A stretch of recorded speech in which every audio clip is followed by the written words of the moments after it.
Teremos um tempo aqui de bate-papo com o pastor Cássio, Zazá, pastor Hernandes. Você poderá fazer perguntas. Hoje a gente vai suprimir por esse momento a questão do nosso intervalo. O pastor Hernandes tem que sair daqui a pouquinho e a gente quer aproveitar a presença dele. E no final aqui desse painel a gente vai ter um sorteio. Pode até ir embora, mas se você for sorteado e não estiver aqui, né? Então, perdeu. Então, é melhor você ficar por aqui e participar do nosso sorteio. Então, se você tiver alguma pergunta, eu não sei se a gente vai conseguir responder todas, mas você pode escrever na sua folha uma pergunta, cortar a folha aí, pedir um dos nossos pastores que pega essa folha contigo e a gente vai lendo essas perguntas aqui aos irmãos, né? Mas já quero trazer uma pergunta para cada um de vocês. O pastor Jeremias me mandou algumas perguntas aqui, né? Para poder tratar e tem a ver com o nosso tema, tem a ver com a igreja, o anseio da gente ver as igrejas crescendo e se fortalecendo. E a primeira delas é sobre o retorno das pessoas para congregar, né? Como que a gente faz esse trabalho como pastores e líderes para trazer de volta aqueles que talvez se afastaram, quem sabe ainda reflexo de pandemia, no caso de alguns, pelo menos ao olhar para a nossa realidade, parece até que os mais velhos foram mais afetados por isso do que os mais novos, né? E qual o trabalho que a gente pode fazer de uma maneira prática, em que a gente traz novamente o povo para congregar. Então pode seguir nessa ordem, pastor Hernandes, Zazá e Cássio, enquanto isso os irmãos fazem algumas perguntas que a gente vai dirigir a eles. Bom, primeiramente uma constatação, que depois da pandemia, algumas pessoas, mormente da terceira idade, por razões várias, deixaram de estar presente nos cultos, especialmente nos cultos noturnos. Eu vi esse fato acontecer Brasil afora, onde igrejas que tinham no seu culto noturno a maior reunião dos membros, hoje está fazendo uma transição para amanhã.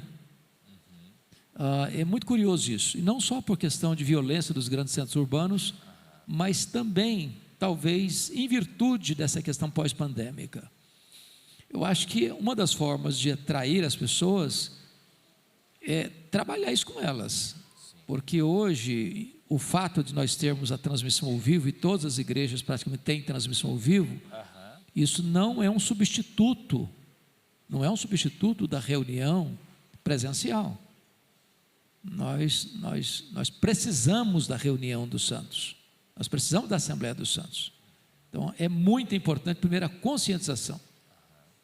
Segundo, eu acho que é um trabalho talvez agora do individual, o particular, do ir lá na casa desse irmão, fazer uma visita, orar com ele, saber o que está acontecendo, por que ele não está vindo, quais são as suas motivações, quais são os seus medos, quais são as suas impossibilidades, e ajudar essa pessoa nesta questão particular. Primeiro, a instrução. Segundo, uma intervenção particular. Então, aproximação é uma coisa importante, como o senhor está trazendo, de fazer uma visita, saber como é a pessoa, que às vezes o relacionamento é muito de púlpito, né? Ou de gabinete. Vale a pena então esse resgate de ir até a ovelha. Esse pastoreio pessoal, isso é fundamental. Amém. Fundamental. Zazá.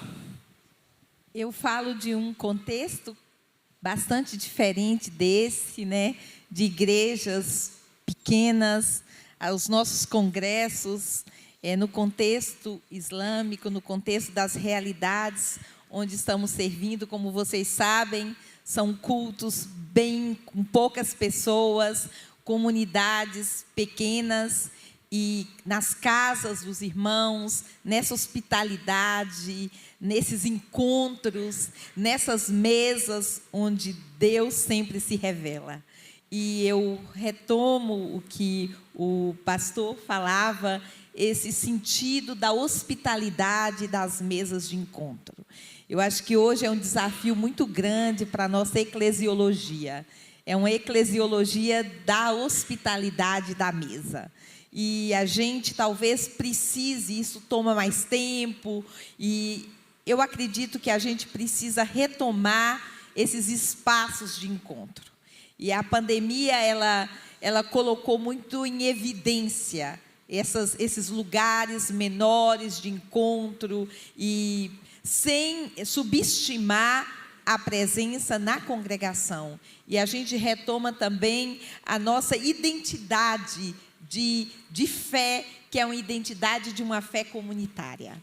A fé cristã é uma fé comunitária, a nossa missiologia deve ser uma missiologia trinitária, um reconhecimento da importância dessa revelação do nosso Senhor Jesus Cristo nesses encontros. Então, a gente precisa caminhar, transitar nesse sentido da igreja, da congregação e desses espaços de encontro. E aí a gente precisa de um esforço, do esforço da hospitalidade, do esforço das mesas pequenas e transitar de um lugar para outro e ver essa revelação de Deus e ter essa compaixão.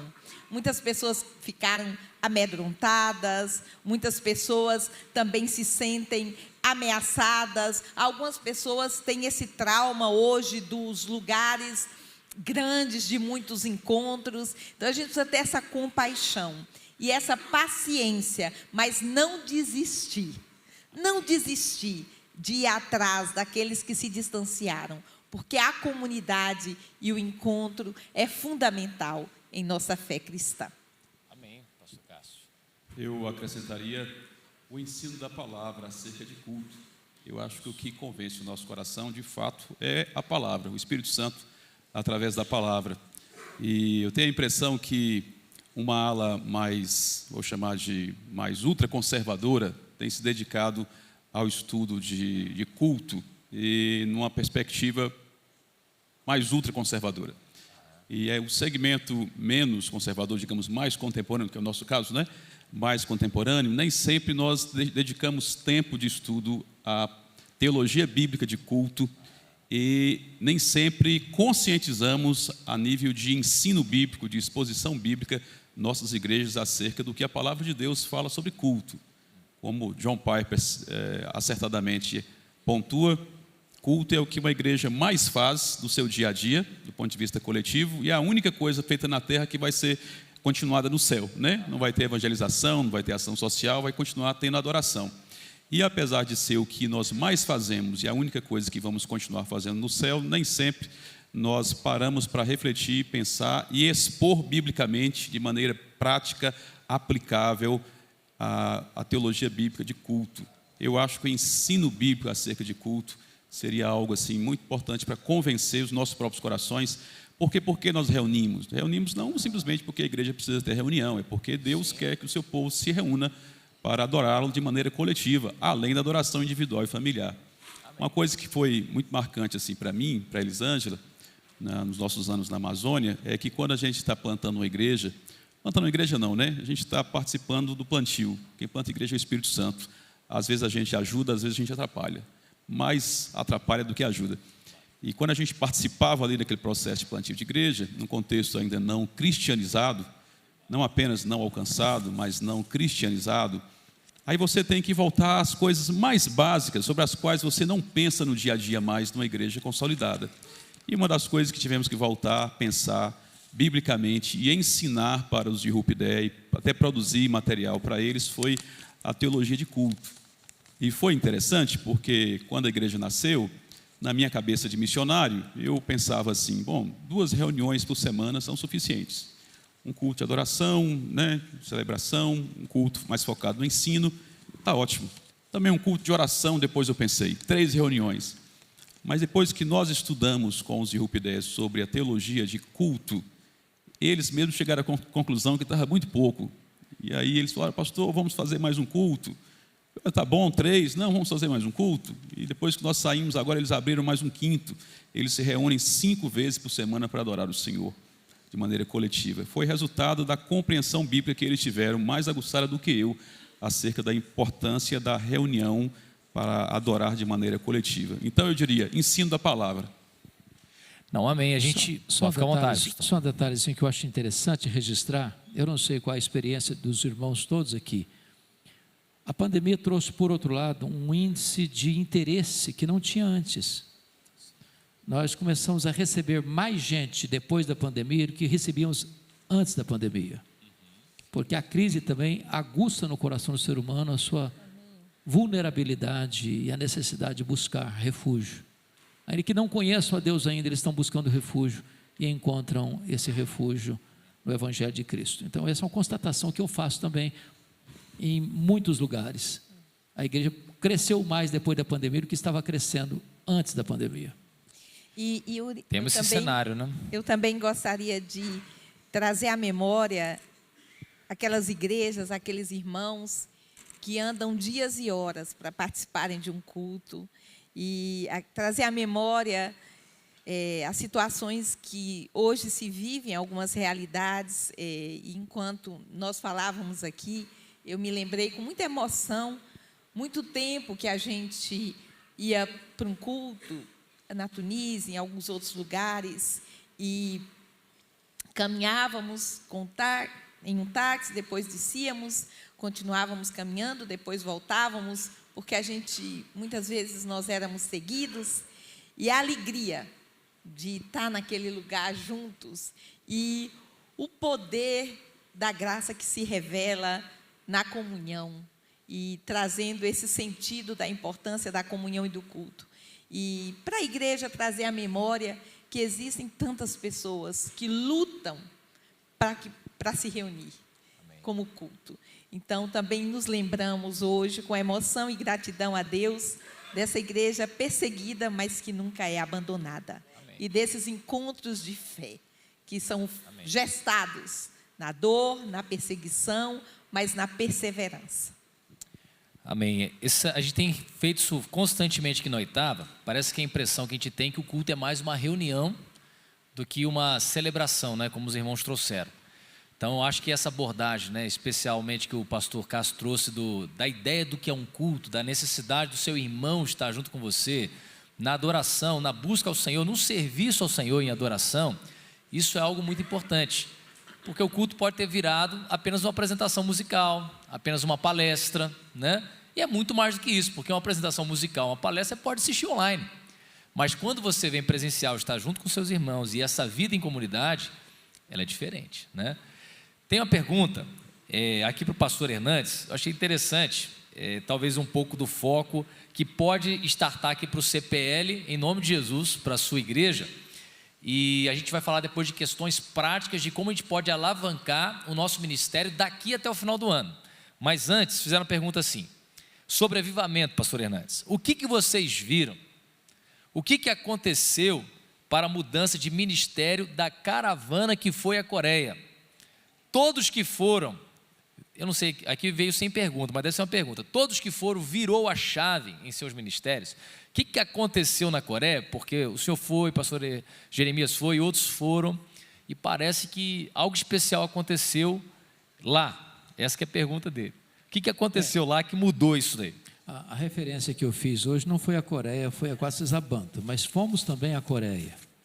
Nós tivemos um grupo grande aqui, pastor Jeremias conosco, visitamos na Coreia 11 igrejas, e dessas 11, 9 presbiterianas, uma metodista, uma da Assembleia de Deus, e eu não posso afirmar para você que impactou a ponto de virar uma chave ou de mudar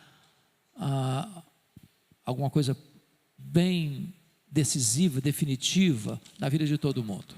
Eu não posso administrar o outro. Agora, na minha vida, impactou profundamente. E eu acho que eu posso ter um antes e um depois dessas duas visitas, que eu entendo que foram dois locais onde aconteceram genuínos avivamentos espirituais, tanto em Quatzilabanta, em 1991, quanto na Coreia do Sul, anos mais tarde. Isso impactou profundamente a minha vida, e para mim o que ficou mais marcado em tudo isso é a necessidade de oração, porque historicamente esses dois e outros tantos, tanto a Bíblia quanto na história da igreja, sempre foram precedidos por oração, por quebrantamento, por arrependimento. E isso não é uma reunião de oração da semana. Nós todos, louvado seja Deus, né, na teologia do culto nós temos as nossas reuniões de oração, no calendário semanal da igreja, mas uma coisa que te impulsiona a entender que você depende da graça. Isso é um derramar da alma, no dia a dia, na sua casa, na igreja, onde você está. E foi o que aconteceu na Coreia, foi o que aconteceu com essa banda, foi o que aconteceu em Jerusalém, foi o que aconteceu mundo afora, na Inglaterra, na Escócia, na América, né, na Irlanda. Eu acho que essa é uma necessidade vital hoje ainda. Hoje ainda. Oração. Oração é dependência. Oração é quando você chega e arreia as armas. Senhor, eu não tenho ferramentas, eu não tenho poder, eu não tenho capacidade, né? Seja lá no extremo norte do Brasil, com os ribeirinhos, com as tribos indígenas, seja na Ásia, seja aqui no Brasil, seja na cidade como Belo Horizonte, como São Paulo, como Rio de Janeiro, como outras capitais, ou cidades menorzinhas, ou na região rural. Se o Senhor despertar o nosso coração para orar, a chave vai virar. E quem vira a chave é o próprio Espírito Santo de Deus. Amém. Vamos com o pastor Cássio, então, questões práticas para alavancar o ministério nessa ideia da conquista daqui até o final do ano. Quais dicas você daria para os nossos irmãos? Tipo, algumas coisas que poderiam ser feitas para alavancar o ministério, pensando na conquista daqui até o final do ano. Porque um dos desafios que foi lançado pelo presbítero Roberto, a Ilmer, era trazermos testemunhos no próximo CPL, né? Decisões que foram feitas aqui, o impacto que aconteceu aqui, foi aplicado lá, e o que isso trouxe, o que aconteceu, né? Ele estimulou fazer um vídeo, trazer um testemunho. Então, aqui a gente vai ter algumas dicas práticas para os nossos irmãos do que pode ser feito daqui até o final do ano. Boa. 3 dicas para duplicar o número de membros. Oração, oração, oração, a primeira dica. Palavra, a segunda, palavra, evangelização, evangelização e evangelização. Amém. Mas resumindo, eu diria isso mesmo. Eu acho que o movimento de oração intencional, de busca de quebrantamento, arrependimento, santidade de vida, né? Demonstrando nossa dependência do Senhor, porque nós não conseguimos fazer a obra de Deus, é Deus que faz. E Deus faz a sua obra através de corações quebrantados, né? E intencionalidade de evangelização. Teve um congresso no início desse ano nos Estados Unidos, onde um grupo de irmãos, pastores e pensadores, analisando as estratégias últimas de plantio de igrejas, né?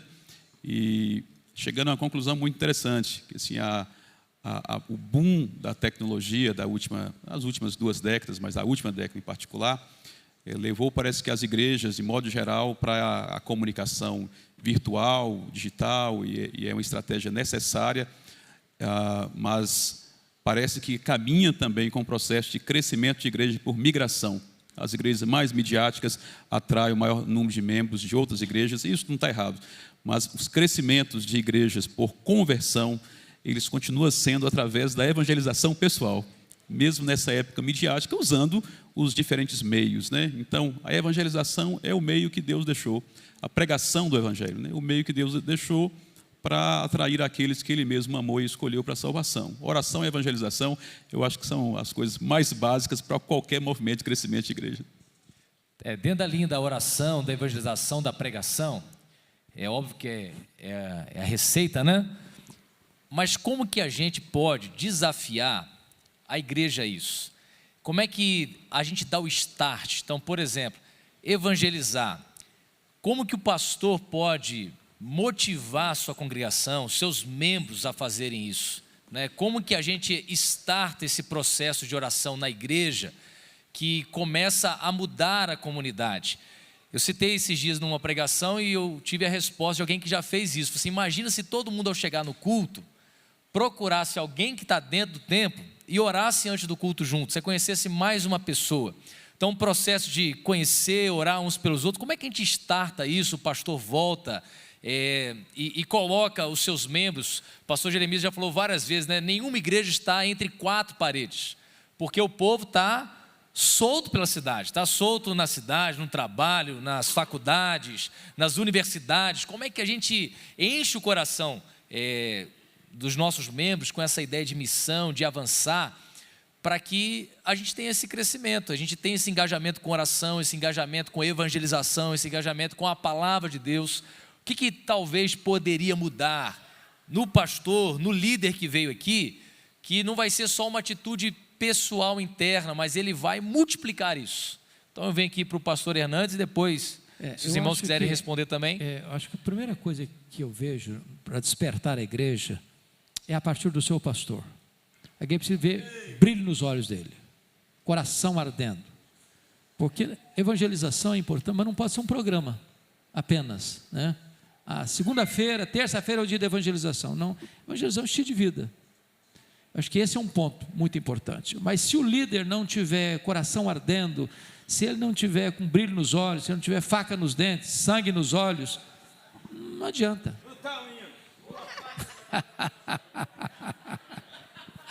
Então, esse é o primeiro ponto, eu acho. O segundo aspecto é ter a criatividade, porque existem N formas de você fazer isso, né? Por exemplo, você fazer um encontro de jovens, um acampamento de jovens, mas com o propósito de levar aí 30%, 40% não crentes. É um extraordinário. Vamos fazer um encontro de casais, com o objetivo de levar casais não crentes. Você vai criar uma atividade que vai ser para fora. O grande aspecto, penso eu, nas muitas igrejas hoje, que a maioria das atividades é para dentro. É churrasco para crente, é festa para crente, é aniversário para crente, é tour para crente, e aí a gente vai, a koinonia vira koinonite. É preciso ir para fora, pensar para fora. Então pense para fora, Zazá. Essa criatividade do reino, outra vez eu volto ao contexto e gostaria de voltar a João 15. Eu acredito, a gente tem um desejo e gostaria que existisse aquela receita, mas a receita continua sendo estar conectado com Jesus, com Deus. E é difícil, porque eu falo aqui da minha própria experiência, não é fácil ter uma vida de oração, ter uma vida devocional, não é fácil. A gente tem a tendência de já acordar com o telefone na mão. E assim a gente começa a viver sem estar conectado com aquele que nutre a nossa vida. Então, eu acredito que talvez seja muito óbvio, mas é um desafio da nossa vida. Nós tivemos um congresso na Tailândia há alguns anos, com esses contextos islâmicos, e nós assinamos um pacto de estar conectado e de abrir os olhos pela manhã, clamando, orando e colocando as nossas vidas nas mãos de Deus. Então, eu acho que não existe um segredo, o segredo continua sendo a oração. E isso nos vai dando criatividade. Faz uns anos, na Tunísia, antes da Revolução, antes da Primavera Árabe, nós pensamos, Deus nos deu uma palavra, vestida de dignidade. E eu pensei, vestida de dignidade, vamos fazer um desfile de moda. Era na época que o país estava sofrendo muito, e ali naquele desfile de moda, a pessoa tunisiana que foi a modista, ela se converteu, ela entregou a sua vida a Jesus. E nós tivemos um Desperta Tunísia, que foram alguns anos de oração, e nunca vimos tantas pessoas se convertendo naquele país, quanto naquele ano que nós dedicamos tempo à oração e reconectamos e buscamos ter uma vida devocional. E eu falaria do que falou o pastor, retomando as estratégias de plantação de igrejas, que muitas vezes são estratégias completamente desprovida da encarnação e daquele pastor, daqueles líderes que oram. Não porque a gente tem isso naturalmente, mas porque a gente busca estar em oração e pregar a palavra. Porque a gente também precisa pregar nos lugares mais improváveis. A gente precisa ousar. Passa ali na rua, tem uma pessoa, vai lá, fala. É improvável, pode não dar certo, fala. Não deixa passar esse momento. Eu acho que a gente precisa dessa ousadia, dessa coragem e talvez desse desajeitamento de falar, eu vou usar. Porque senão a gente perde essa intencionalidade de crer a obra quem faz é o Espírito Santo. Mas eu vou pregar aqui, e vou pregar ali, e vou anunciar Jesus, e vou continuar anunciando a Jesus. Eu acho que a gente precisa desse entusiasmo gestado pelo Espírito, até naqueles momentos que a gente está extremamente desanimado e sem forças, falando de um contexto que talvez as conversões não aconteçam tanto, mas a gente precisa. Passa ali no sinal de trânsito, passa ali em algum lugar, prega. Prega em tempo e fora de tempo. Pregar a palavra, porque ela não volta vazia. E sempre apontando para Jesus. E você falou uma coisa interessante, o culto como lugar de celebração, de adoração, mas nunca esquecendo de uma palavra de arrependimento. Trazer sempre uma palavra, que vai ter uma pessoa ali. Às vezes a gente perde essa intencionalidade de pregar a palavra, e uma palavra que produza transformação e traga arrependimento. Então, sempre esses elementos de celebração, de arrependimento, de conversão, eles precisam fazer parte do culto de adoração ao Senhor. Amém. Martelada final, pastor Cássio? Ué, tá contigo. Eu diria 3 coisas, talvez até resumindo aqui as falas do pastor Hernandes e da Zazá. Inspiração, ensino e aplicação. Amém. Tanto sobre oração quanto evangelização. Pastor, e aqui Oitava eu sei que faz isso e faz com excelência. Um púlpito de pastores que não ora e não evangeliza não tem legitimidade para falar sobre isso. Mas se assim o fazem, pode pregar sobre isso. Eu acho que oração e evangelização deveriam ser assuntos transversais nas nossas pregações. Nós precisamos fazer uma série de pregações sobre isso. Nós devemos falar sobre isso em todas as nossas pregações, em todos os assuntos. E dar dicas práticas, como essas que o pastor Hernandes acabou de dar aqui, né? Tanto de oração, pessoal e família, promover reuniões de oração, fazer lista de oração, ter pessoas como alvo de oração, dicas práticas de abordagem e assim por diante. Inspirar, ensinar e aplicar. Ô, gente boa, quem ora aqui dentro de casa todo dia, levanta a mão. Muito bem. Orar, os casais que oram juntos, levanta a mão.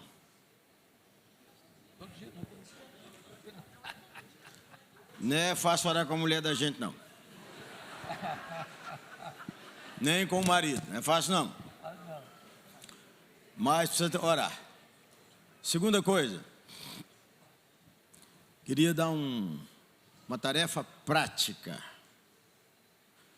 Volta para a sua cidade, chama mais uma pessoa, põe no seu carro e dirige na sua cidade orando pelas ruas todas que conseguir.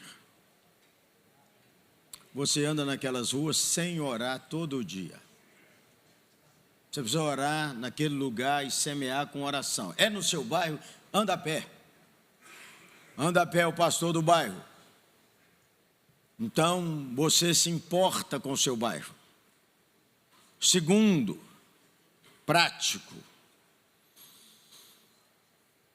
Trate todo mundo com bondade. Dê bom dia a todo mundo. Boa tarde. E aí você tem um gancho para conversar se você falar assim, Shalom.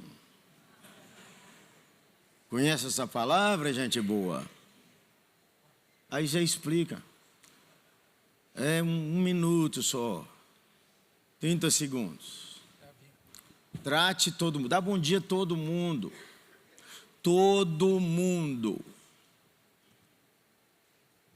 Agradeça aos que recolhem o lixo na rua de sua cidade todo dia que você passar por um. Diga uma palavra mais ou menos assim. Porque você trabalha nisso, nossa cidade é melhor. E eu queria fazer uma oração de ações de graças porque você trabalha. É todo dia dá tempo. Toda semana. Aí já aconteceu. Então vou orar por vocês. Peraí, vamos chamar todo mundo. Chamou todo mundo? Está contigo. Um pedido de oração, pedido de oração, pedido de oração, pedido de oração. Vamos orar. Aí você pergunta assim, você é crente? Sim, sou católico. Parabéns, porque você está firmado, querendo Deus. Você é crente? Já fui, desviado. Você aqui? Abraça todo mundo, faz uma oração leve e boa. Todo mundo quer uma oração para ter força contra a ansiedade. Todo mundo quer uma oração pelo casamento. Todo mundo quer uma oração para abençoar todo o trabalho. E todo mundo quer uma oração para realizar um sonho impossível. Experimente na volta. Não chega lá na sua igreja e fala assim: o CPL foi maravilhoso. E daí? Ano que vem você tem que ir. E daí? O que aconteceu na sua vida que nós estamos vendo de novo? Então é prático. Segunda coisa, reunião de oração não é quantos vêm, é coração. Subiram 2 homens para orar. Deus leu o coração do fariseu, Deus leu o coração do publicano. Reunião de oração não é quantidade, é coração. Dá um exemplozinho para vocês. Na pandemia fechou tudo aqui. Só podia abrir aquelas portas e ninguém podia subir aqui, disse o prefeito claramente na minha frente. Que o pastor é o ator. Quando o pastor sobe, a multidão ou alguns chegam. Então nós escalamos a equipe pastoral para vir aqui e cada um ia ficar 3 horas aqui, orando. Se alguém aparecesse, orava junto.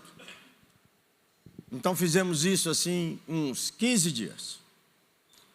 Um dia, na reunião da equipe, ouvi esse lamento: pastor, eu acho que a estratégia não foi boa não. O que foi?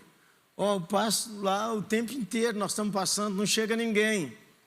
É mesmo? Você não entendeu não? Que Deus está tratando seu coração, porque quanto tempo tem que você não ora 3 horas pela nossa igreja?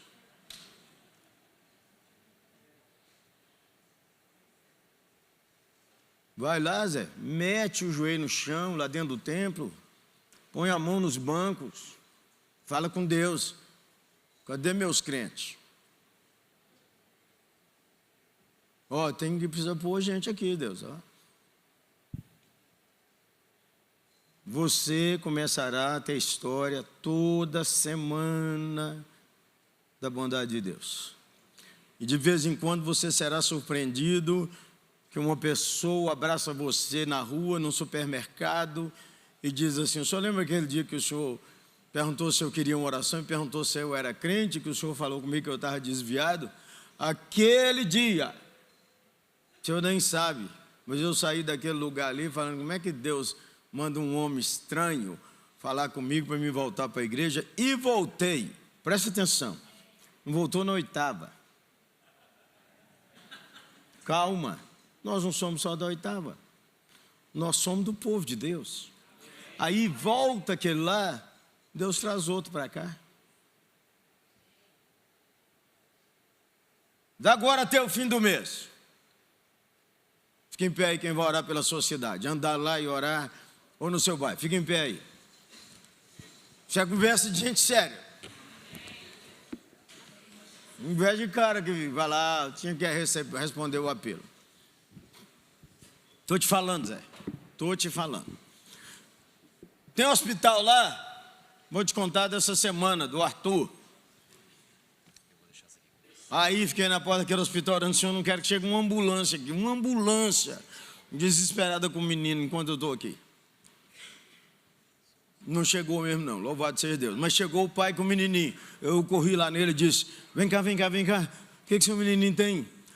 Meu menininho está com... O menino tinha sido mordido pelo cachorro.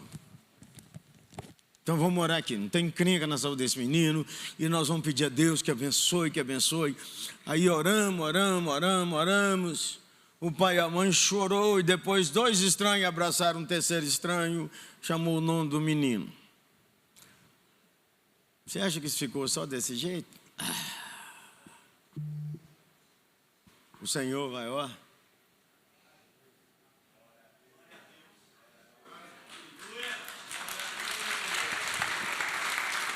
Pastor Cássio, de frente para lá. Elisângela ao lado do pastor Cássio, na primeira escada. Não gosto de gente de sua idade na primeira escada, mas paciência. No primeiro degrau ali, Elisângela toca de lugar com o seu Cássio. Mestre, mais um ali, menina, embaixo. Mestre Hernandes, Yuri ali, nossa equipe pastoral, logo aqui atrás dessa turma. Nós vamos tirar um fotão com todo mundo. Acende as luzes todas para ver como é que essa foto sairá melhor. Deixa eu entrar aqui, Zé. Quem está em pé? Deixa eu te dar mais uma dica prática. Prática. Quando você entrar no carro, quem tem naquela igreja que é as vovó que oram? Ô menino, põe uma vovó e um adolescente com você. Põe uma vovó para orar. Eu quero meia hora da senhora e chama um jovem que enquanto ela ora, ele aprende.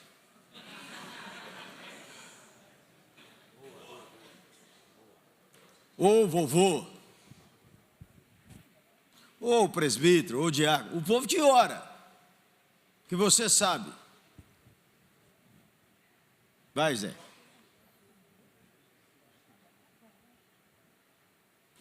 Das primeiras vezes não leva folheto, não leva nada. Nada.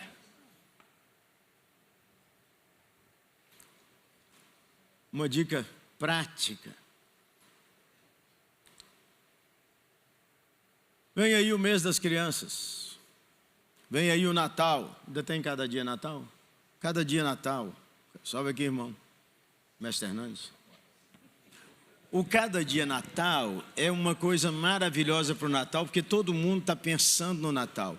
Nós compramos 3, 4 mil, 5 mil cada dia e distribuímos casa em casa nesse bairro, com uma palavra assim: Feliz Natal, a oitava ama sua família. Nós estamos orando e fazendo pré-evangelismo. O que é pré-evangelismo? Bora.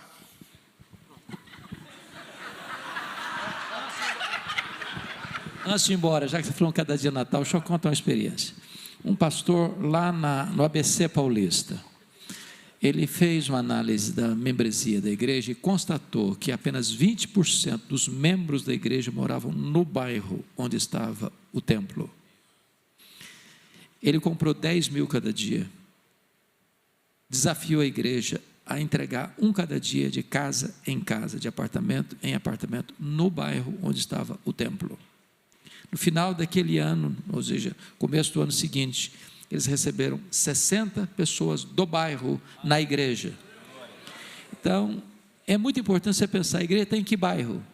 Já foram todas as casas, todos os apartamentos contactados? Você pode entregar um cada dia. São 31 mensagens evangelísticas. Isso pode abençoar o bairro onde a sua igreja está presente.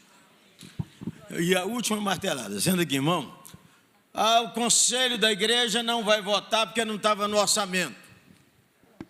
Peça os crentes uma ofertinha extra. Pessoal. E você tira do seu dinheiro, pastor. Deixa de ser avarento, miserável. A foto com todo mundo.